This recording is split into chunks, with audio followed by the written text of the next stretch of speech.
এসব আন্দোলন বাদ দাও, পরীক্ষা দিতে বসো, পরীক্ষা দাও, মেধার মূল্যায়ন হোক। যারা ভীত তারাই একমাত্র অটো পাস চায়। তোমরা দেশ চালাইবা কিভাবে? অটো পাস চাও। মূল বিষয়টাকেই তারা নস্যাৎ করে দেওয়ার চেষ্টায় তারা এক অযৌক্তিক দফা নিয়ে তারা এই প্রাঙ্গণে হাজির হয়েছে। তাই আমি কখনোই মনে করি না যে এসএসসি রেজাল্ট দিয়ে এইচএসসি পরীক্ষার মূল্যায়ন করা হোক। এইচএসসি 24 পরীক্ষার্থী হিসেবে বলতে চাই যে আমাদের অটো পাস দেওয়া হলে আমাদের এসএসসি রেজাল্টের উপর ভিত্তি করে দেওয়া হয়, কিন্তু এটা আমি সম্পূর্ণ অযৌক্তিক বলে মনে করি। কারণ এসএসসি সিলেবাস আমাদের ইন্টারের সিলেবাসের থেকে অনেক ছোট। যেখানে আমরা বায়োলজিতে একটা চ্যাপ্টার আমাদের এসএসসি সিলেবাসের পুরো একটি বই, কেমিস্ট্রিতে আমরা সব সময় হাইড্রোকার্বন পড়ছি এসএসসি লাইফে, কিন্তু সেই চ্যাপ্টারটাই আমাদের ইন্টারমিডিয়েটে হাজার সংখ্যক বিক্রিয়া দিয়ে তৈরি করা হয়েছে। এমন অনেকও শিক্ষার্থী আছে যারা কিনা ইন্টার লাইফে হাইড্রোকার্বন, অ্যারোমেটিক যৌগ এগুলো স্কিপ দিয়ে পড়ে, তারা পরীক্ষার মধ্যে অ্যান্সারই করে না। তো তারা তাদের মতন স্টুডেন্টরা চাচ্ছে যেন অটো পাস হোক, কোটা আন্দোলন হয়েছে যেন মেধার সঠিক মূল্যায়ন হোক, কিন্তু এখানে কিছু সংখ্যক শিক্ষার্থী তারা সেই মূল বিষয়টাকেই তারা নস্যাৎ করে দেওয়ার চেষ্টায় তারা এক অযৌক্তিক দফা নিয়ে তারা এই প্রাঙ্গণে হাজির হয়েছে।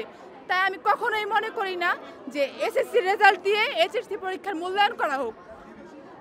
আমি একজন এইচএসসি 24 পরীক্ষার্থী হিসেবে চাই যেন সঠিক মূল্যায়ন করা হোক মেধার, আর এটাই আমার চাওয়া। যেখানে অনেক শিক্ষার্থী বলছে যে তাদের মানসিকতা নেই, আরে ভাই মানসিকতা, তোমাদের যদি মানসিকতা না থাকে তোমরা অ্যাডমিশন দিবা কিভাবে?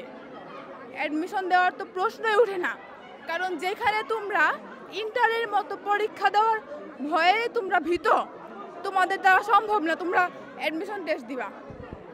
তাই বলি যে এসব আন্দোলন বাদ দাও, পরীক্ষা দিতে বসো, পরীক্ষা দাও, মেধার মূল্যায়ন হোক।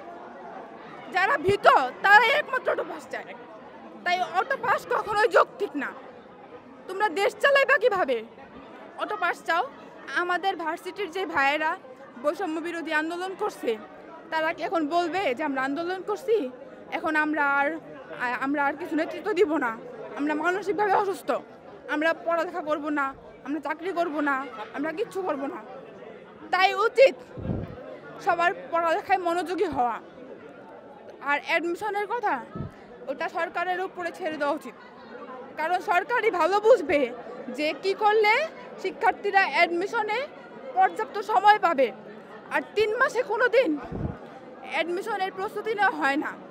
যারা চান্স পাওয়ার তারা বছরের শুরু থেকেই পড়ে, তাদের প্রিপারেশন পরীক্ষা শেষ হওয়ার আগেই তারা চান্স পাওয়া যায়, তাদের প্রিপারেশন 100 থাকে। তাই অ্যাডমিশনের সময়ের কথা বলা সম্পূর্ণ অযৌক্তিক।